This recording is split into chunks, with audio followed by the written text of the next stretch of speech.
بیٹیاں کتنی پیاری ہوتی ہیں. میں نے گھر میں بیٹھا تھا, فراغت تھی, تو مجھے اس کھیل کا نام نہیں یاد کہ وہ بچے کیا کھیل رہے تھے. وہ کو پرچیاں ڈالی تھیں, ایک پرچی پہ لکھا تھا بادشاہ, ایک پہ لکھا تھا وزیر, ایک پہ لکھا تھا قاضی, اور ایک پہ لکھا تھا چور. ان چار پرچیوں کو بند کر کے نہ پھینک دیتے, پھر سارے ایک ایک اٹھاتے تھے. اب جس کے حصے میں بادشاہ کی پرچی آئی وہ بادشاہ بن گیا, جس کے حصے میں قاضی کی آئی وہ قاضی بن گیا, جس کے حصے میں وزیر کی آئی وہ وزیر, اور ایک کے حصے میں آنی ہے چور کی. تو پھر جس کے حصے میں چور کی پرچیاں آنی ہیں اس کے لیے پھر بڑے سخت معاملات ہیں. بادشاہ سلامت اس کو جو چاہے حکم دے. اب جو میرا بڑا بیٹا ہے اس نے کیا کیا ہوا ہے, اس نے پرچی کو نا تھوڑا سا پھاڑ دیا ہے بادشاہ والی کو.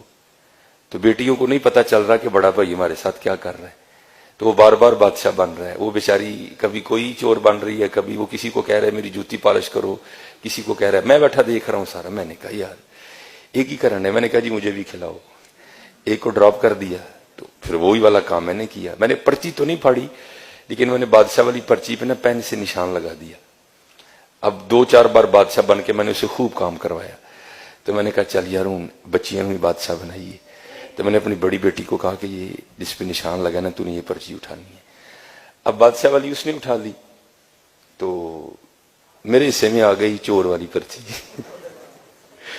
اب سب نے بتانا تھا کہ کیا پرچی آئی ہے, تو سب نے بتایا. تو اینڈ پہ نا مجھے سارے کہتے ہیں جی بابا آپ کیا بنے ہیں.